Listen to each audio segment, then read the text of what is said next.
প্রতিদিন সময় মতো ঘুমানো কেবল বিশ্রাম নয়, এটি সুস্থ জীবনের একটি অপরিহার্য অংশ। কিন্তু কেন? প্রতিদিন একই সময়ে ঘুমোতে যাওয়া এবং ঘুম থেকে ওঠা আমাদের শরীরের বায়োলজিক্যাল ক্লক বা সার্কোডিয়ান রিদমকে ঠিক রাখে। এটি ঘুমের গুণগত মান উন্নত করে। যখন আপনার শরীরের এই ঘড়িটি ঠিকমতো চলে, তখন মানসিক চাপ কমে, মনোযোগ বাড়ে এবং আপনি দিনের বেলায় আরও বেশি সতেজ এবং কর্মঠ অনুভব করেন।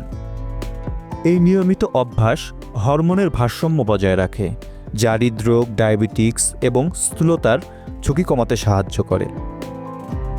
প্রতিদিন অন্তত 7 থেকে 8 ঘন্টা ঘুমানোর চেষ্টা করুন। নিয়মিত ঘুমের অভ্যাস গড়ে তুললে আপনার শরীর এবং মন উভয় ভালো থাকে। এই অভ্যাসটি আপনার জীবনে কী পরিবর্তন এনেছে তা আমাদের কমেন্টে জানান।